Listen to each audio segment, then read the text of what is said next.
मतदारसंघात आता निवडणुकीचं वारं हे जोरात सुरू आहे आणि प्रचार धूमधडाक्यात सुरू झालेला आहे। आणि या चंदगड मतदारसंघामध्ये एकूण 17 उमेदवार आहेत। 17 पैकी ही खरी लढत ही पंचरंगी आहे। 5 उमेदवारांमध्ये असली तरी खरी लढत ही 3 पाटलांच्या मध्ये आहे। आणि यामध्ये प्रामुख्याने राजेश पाटील असतील, शिवाजी पाटील असतील आणि अप्पी पाटील असतील, या 3 पाटलांच्या मध्ये आहे। आणि या ठिकाणी शिवाभाऊंचे एक कट्टर समर्थक आपण म्हणूया बापू आपल्यासोबत आहेत। बापूंच्याकडून जाणून घेऊया की कशा पद्धतीनं शिवाजीराव पाटलांचा प्रचार धडाका जो सुरू आहे चंदगड, आजरा आणि गडिंग्लजमध्ये, आणि भाऊंची काय भूमिका त्या ठिकाणी प्रचाराचे मुद्दे घेऊन तुम्ही लढतायत। शिवाजी भाऊ हे 2019ला विधानसभा लढले आणि त्या लढतीमध्ये त्यांचा 36 मतांनी पराभव झाला, कारण त्यावेळेला ते नौके होते। आता शिवाजी भाऊनी 5 वर्षात जे काम केलं 110 कोटीचं काम झालेलं आहे। 110 कोटीचं काम त्यांनी केलेलं आहे आणि कुठलाही पद, कुठलंही म्हणजे आमदार का कुठलंही नसताना त्यांनी ते हा निधी सरकारकडनं खेचून आणलेला आहे। त्यामुळे सर्वसामान्य माणसाच्या हृदयात शिवाजी भाऊ आहे।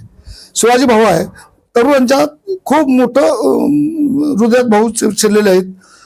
आपल्या ज्या बहिणा आहेत, बहीण आहेत, त्यांच्या हृदयात आहेत। आता एकच ध्यास लोकांनी निवडणूक हातात घेतलेली आहे। आता कुणीही काय केलं, कितीही मुद्दे किती ह्याच्यात जर त्यांनी वापरले तरी शिवाजी भाऊ यांनाच आमदार करायचं आहे असं लोकांनी ठरवलेलं आहे। त्यामुळे आता कुणी म्हणजे असं म्हणायचं नाही। आणि आता काही लोक आता वाहनधारकांना पण पैसे द्यायला लागले, त्यांच्या घरी जाऊन, त्यांनी घेतले नाहीत तरी जाऊन द्यायला लागले। ते पैसे जर त्यांनी शेतकऱ्यांना दिले असते तर थोडासा दिलासा मिळाला असता। म्हणून ते त्यांचं जे आहे तर त्यांचा पराभव त्यांना आता त्यांच्या समोर दिसायला लागला आहे। त्यामुळे त्यांची पायात वाळू घसरत चालले, म्हणून ते लोक आता ते वेगळ्या पद्धतीने चाललेत। पण ते एकच काही म्हणजे कुणीही काय केलं, कुणी काय म्हटलं तर शिवाजी भाऊशिवाय पर्याय नाही हा जनतेने ठरवलेला आहे। आणि जनता ही शिवाजी भाऊंना आमदार केलेले राहणार नाही। कारण आता मागच्या वेळेला सुद्धा आम्हाला आजऱ्यात गडिंग्लज थोडी हे पडली होती, कमी पडली होती, परंतु आमच्या चंदगडमध्ये 17,000चं मताधिक्य आम्ही दिलं होतं, परंतु आजऱ्यात आज आम्ही 10,000च्या कमी येत नाही। तसं अशोकांना चराटीनं तसा निर्णय घेतलेला आहे। आता गडिंग्लजला सुद्धा आम्ही आता साहेब आहे तिथं, त्यांच्या माध्यमातून आता आम्ही मला वाटतं 20,000च्या मताच्या आत येत नाही। आणि आमच्या तालुक्यात आम्ही मागच्या याच्या सुद्धा 5,000 वाढून जाणार। त्यामुळे शिवाजी भाऊ हा आमदार झाला असं मी आज जाहीर करतो आणि त्याची कोणीच चेक करू शकत नाही, एवढं मी तुम्हाला सांगतो। म्हणजे शिवाजी भाऊंना तुमचं काय म्हणजे गणितानुसार 70 ते 80,000 पर्यंत मताधिक्य मिळू शकते। नक्कीच 70,000 तरी नक्कीच त्याला मताधिक्य मिळणार।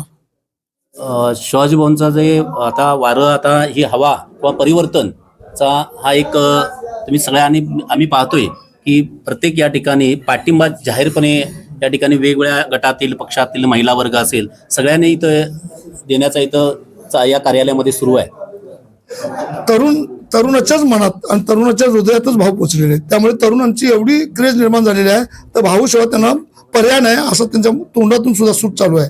आणि बहिणात्री, आमच्या बहिणाबाई या सगळ्या भाऊ म्हणतात, भाऊ भाऊ भाऊ, त्यांना दुसरं काय माहित नाही।